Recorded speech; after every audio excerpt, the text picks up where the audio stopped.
pertama, Saudara Joko Widodo itu pengecut. Yang kedua, Saudara Joko Widodo itu tidak punya harga diri. Dan yang ketiga, Saudara Joko Widodo memecah belah anak bangsa.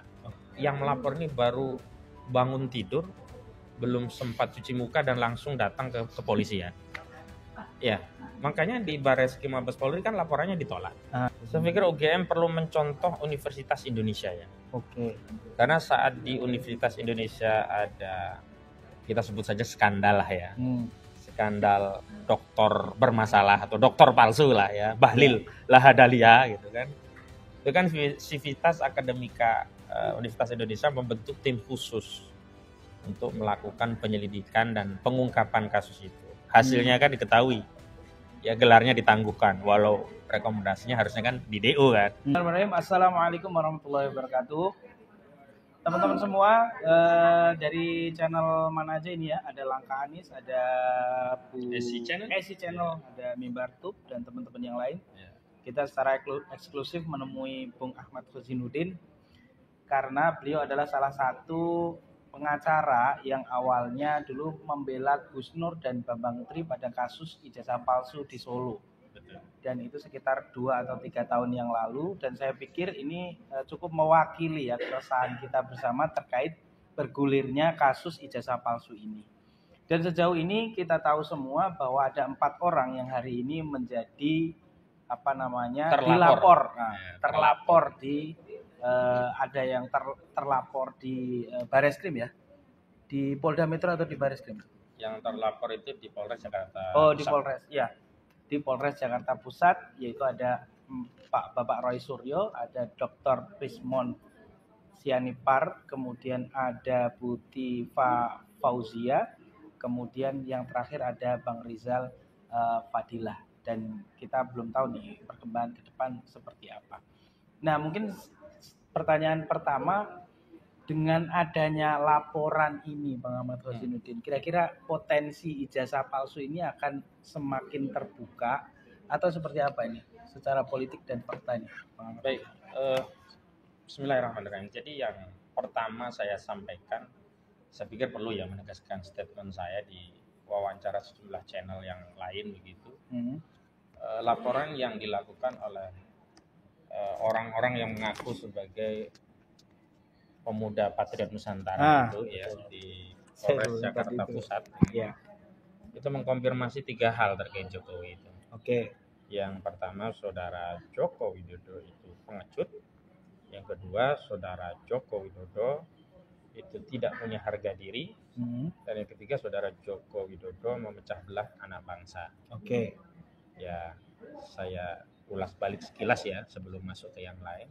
Kenapa pengecut? Karena nggak berani lapor sendiri, yang lapor orang-orang lain. Kenapa tidak punya harga diri? Ya harusnya kalau dia merasa dicemarkan, difitnah, karena delik pencemaran dan fitnah itu adalah delik aduan, maka yang lapor ya harus Saudara Joko Widodo sendiri. Artinya ketika dia tidak lapor kan berarti dia tidak merasa harga dirinya tercemar dan difitnah. Artinya dia tidak punya harga diri kan. Dia tidak punya harga diri karena harga dirinya yang katanya sudah dicemar dan fitnah tidak dia bela. Dengan cara apa? Dia tidak melapor sendiri. Dan ketiga, ketika elemen anak bangsa yang lain yang melapor, ini kan menjadi potensi pecah belah. Artinya Jokowi mengulangi legasi pemecah belah anak bangsa sejak dulu dia menjadi presiden, dan setelah tidak menjadi presiden ternyata karakter memecah belah ini masih saja dilakukan oleh Saudara Joko Widodo. Kita tahu hanya di era Joko Widodo bangsa kita terbelah menjadi kelompok cebong, kampret, dan terakhir ada kadrun. Terkait laporan, saya pikir ini ya aneh saja. Saya kan praktisi hukum, jadi ini adalah laporan yang saya kira orang yang melapor ini baru bangun tidur, belum sempat cuci muka dan langsung datang ke kepolisian. Ya, makanya di Barreskrim Mabes Polri kan laporannya ditolak. Walaupun bahasa mereka konsultasi dan diarahkan di Polres Jakarta Pusat dan di Polres Jakarta Selatan, tapi jelas-jelas Barreskrim menolak. Kenapa? Karena Barreskrim itu punya kewenangan untuk menerima laporan polisi di seluruh wilayah Negara Kesatuan Republik Indonesia. Jadi yurisdiksi kewenangan menyelidiki dan menyidik perkara Barreskrim Mabes Polri itu seluruh Indonesia. Artinya mau TKP-nya di Solo, TKP-nya di Jogja, atau TKP-nya di Jakarta Selatan, TKP-nya di Jakarta Pusat, Baris Krim berwenang. Oh. Artinya itu kan halus saja dia. Dia menolak, ya halus diarahkan ke Polda Metro Jaya, Polres Jakarta Pusat, dan Polres Jakarta Selatan. Tapi intinya kan ditolak.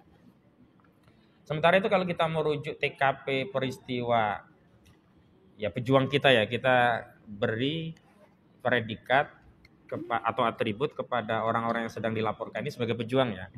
Dr. Roy Suryo, Dr. Rismon Hasiolan Sianipar, termasuk Rizal Fadilah SHMH, termasuk Dr. Tifauna Fauziah ya. Itu adalah pahlawan. Kenapa? Sebenarnya mereka tuh punya motif yang baik. Bagi yang di luar UGM, mereka punya motif ingin membersihkan legasi sejarah bangsa Indonesia. Sehingga tidak diwariskan ke anak cucu kita, generasi selanjutnya. Oh, kita dulu punya presiden tertuduh ijazah palsu. Nah, mau diberesin gitu. Kalau enggak ya enggak, kalau iya ya memang harus diproses hukum. Jangan sampai ada pertanyaan ngawur seperti disampaikan oleh politisi Nasional Demokrat Nasdem, Irma Caniago, di dalam sebuah wawancara podcast dia katakan, kalau perkara ini terbukti terus mau ngapa? Lah kok mau ngapa? Ya ditangkaplah Jokowi. Karena 263, 266 KUHP itu masih berlaku. Orang yang melakukan pemalsuan dokumen itu kejahatan. Kecuali itu bukan kejahatan mau ngapa. Jadi presiden sudah selesai misalnya begitu. Ini kan bukan soal status dia, tapi tentang kejahatan. Itu satu. Kedua tentang legacy. Yang kedua bagi misalkan Dr. Tifa, Dr. Rismon, Dr. Roy Suryo, itu lebih spesifik lagi, tidak sedang hanya bicara soal bangsa dan negara, dia juga bicara tentang membersihkan nama besar sekaligus reputasi alma maternya, yakni UGM, Universitas Gadjah Mada. Apakah ya UGM yang menelurkan atau menghasilkan produk yang bermasalah seperti ini? Makanya kan ada 34 dokumen yang menurut UGM itu tersedia kan didatangi yang lalu itu kan, tidak diverifikasi ya kan.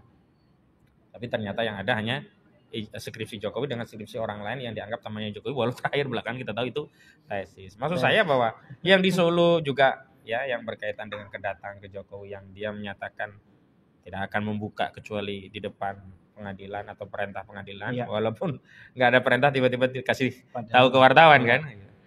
Ini semua kan sebenarnya kewenangan daripada Polri ya, Mabes Polri. Tapi kenapa kok dilaporkan Polres Jakarta Pusat kok diterima gitu. Makanya saya berpikir ya jangan-jangan yang dilaporkan perkara yang lain gitu.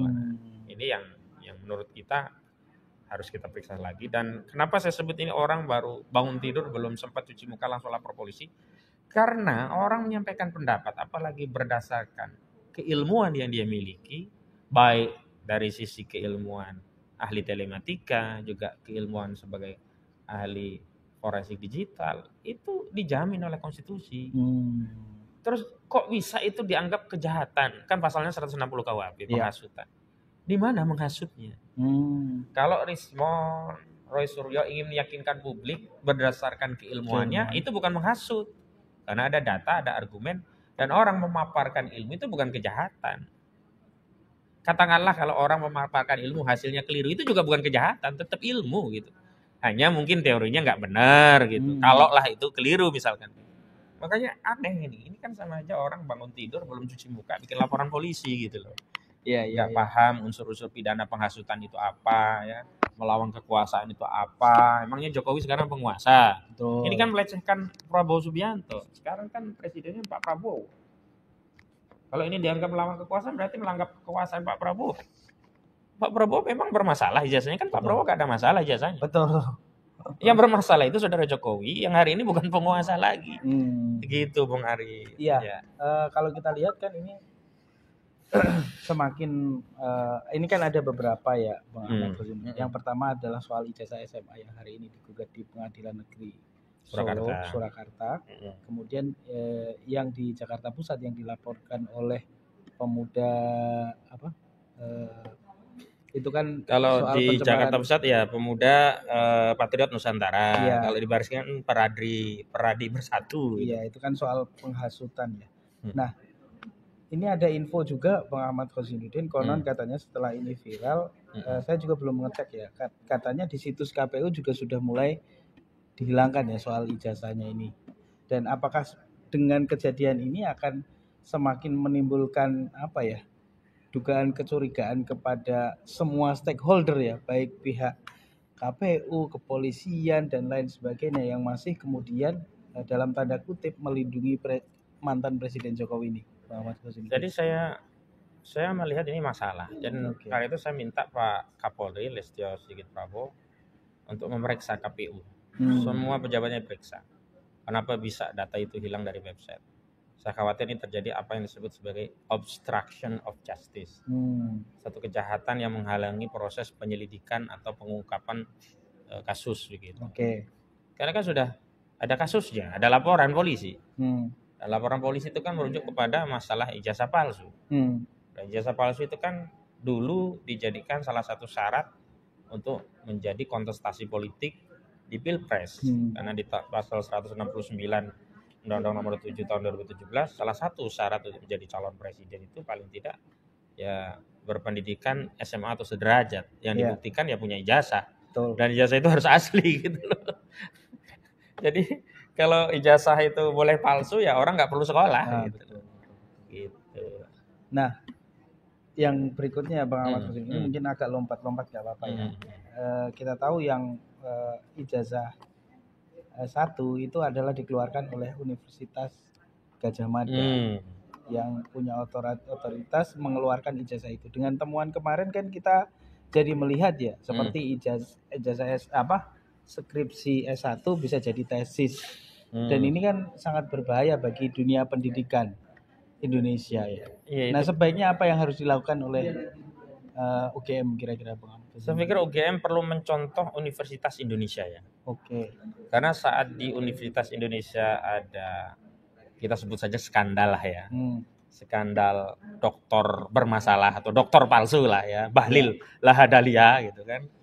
Itu kan Sivitas Akademika Universitas Indonesia membentuk tim khusus untuk melakukan penyelidikan dan pengungkapan kasus itu. Hasilnya kan diketahui. Ya gelarnya ditangguhkan, walau rekomendasinya harusnya kan di DU kan.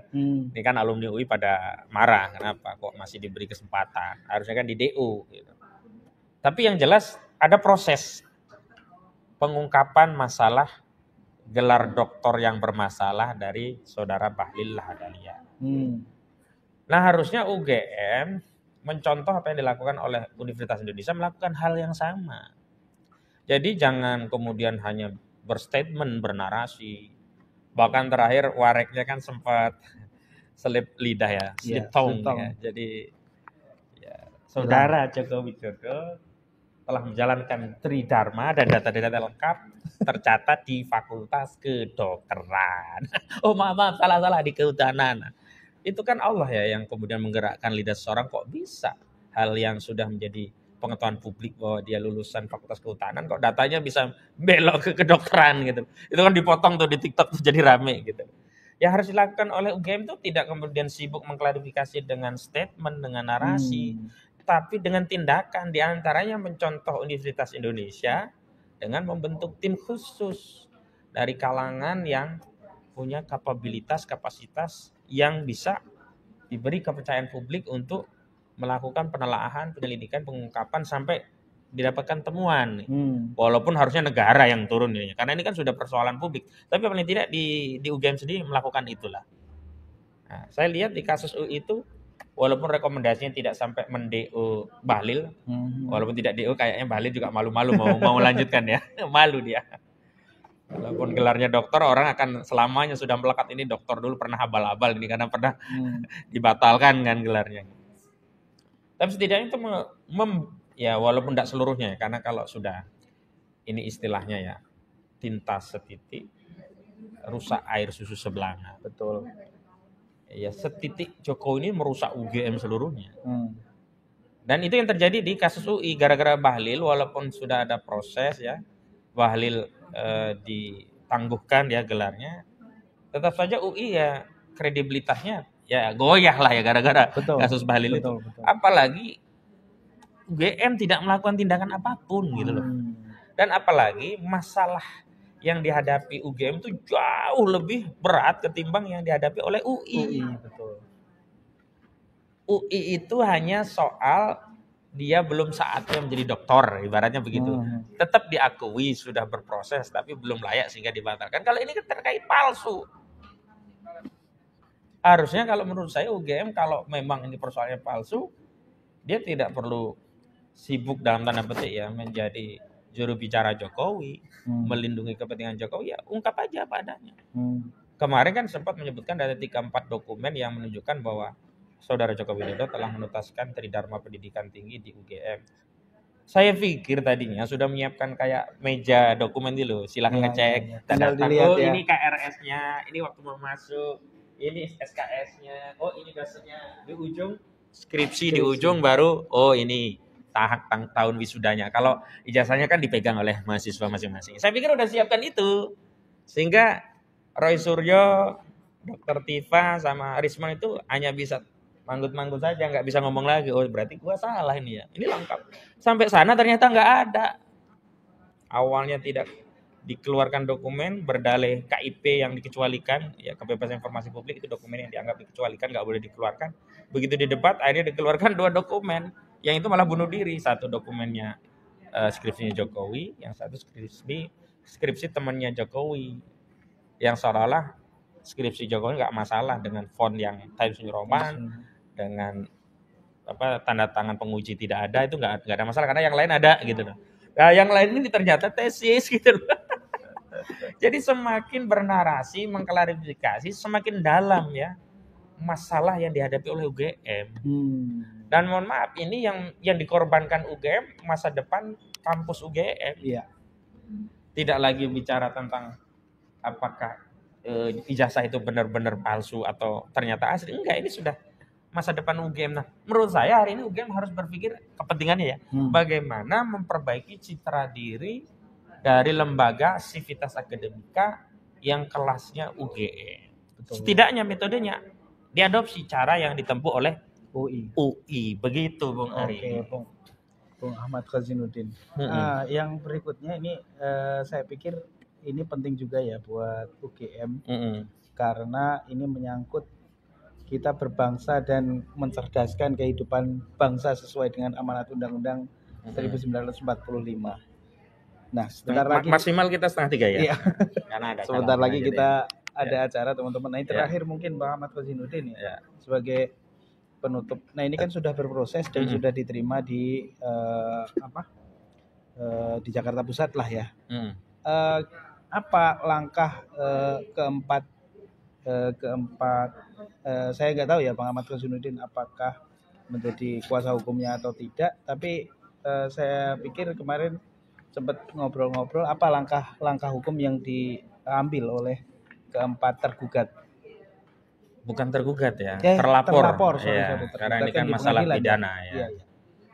Jadi saya sudah berkoordinasi dengan pihak-pihak yang dilaporkan ya. Saya sudah berkomunikasi dengan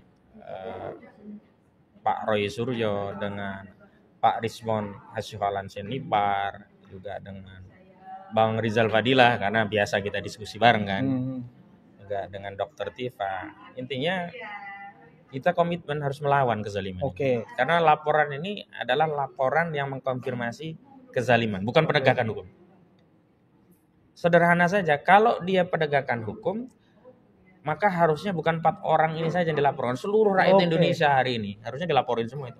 Karena yang mempersoalkan ijazah Jokowi bukan hanya 4 orang ini, bukan hanya Dr. Rismon Hasyiholan, bukan Dr. Roy Suryo, bukan hanya Rizal Fadilah, bukan juga hanya Dr. Tifa, tapi seluruh rakyat yang hari ini mempersoalkan. Harusnya kalau ini penegakan hukum, semua diproses.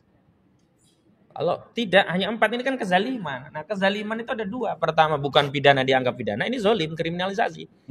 Karena ini aktivitas menyampaikan pendapat berdasarkan ilmu yang ditekuni oleh, dikuasai lah ya. Iya, ditekuni, dikuasai, bahkan expert di bidangnya. Baik di telematika maupun di forensik digital gitu. Jadi itu terjadi namanya kriminalisasi. Sesuatu yang bukan kriminal, sesuatu yang berkaitan dengan ilmu, berpendapat, dipaksa menjadi penghasutan. Dianggap kejahatan. Ini kriminalisasi. Yang kedua terjadi apa?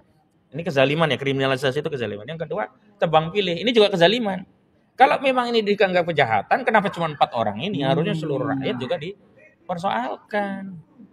Gitu. Nah, karena ini kezaliman ya, kami dengan kawan-kawan advokat dengan seluruh tokoh sudah komitmen apapun yang namanya kezaliman harus kita lawan. Oke. Jadi ini mau saya tegaskan kepada seluruh rakyat Indonesia, ini bukan kasusnya Dr. Rismond, bukan kasusnya Dr. Roy Suryo, bukan kasusnya Rizal Fadila SHMA, bukan kasusnya Dr. Tifa, tapi inilah kasus kita semua, rakyat Indonesia yang ingin memastikan ijazah saudara Joko Widodo itu palsu atau abal-abal gitu Iya. aja. Pilihannya palsu atau abal-abal. Karena sulit mengatakan ada aslinya karena nggak mau ditunjukin. Iya. Kalau memang itu asli kan tunjukin saja, apa susahnya begitu. Betul. Jadi begitu, karena itu kami sedang berkoordinasi terus dan insya Allah pada waktunya kita juga ingin membersamai dan melibatkan seluruh rakyat dalam proses membela orang-orang yang dizalimi. Dan saya sebutkan tadi di awal, ini kan pahlawan kita sebenarnya 4 orang. Bukan penjahat, mereka pahlawan. Kan apa? Sedang membela bangsanya, negaranya, dalam konteks UGM sedang membela kampusnya sebenarnya. Pak Roy Suryo, Dr. Tifa sama Dr. Rismond itu kan sedang membela kampusnya. Betul. Malulah dia alumni UGM kalau sampai UGM nggak ada kejelasan terkait ini. Nah, berangkatlah mereka untuk berusaha membersihkan noda UGM ini. Tapi alih-alih diapresiasi malah mendapatkan kriminalisasi. Begitu. Oke. Baik, terima kasih Muhammad Kosinuddin, nampaknya sudah pada hadir. Iya, jadi kita tutup saja teman-teman. Wassalamualaikum warahmatullahi wabarakatuh. Waalaikumsalam warahmatullahi wabarakatuh. Pak Heru. Udah? Udah.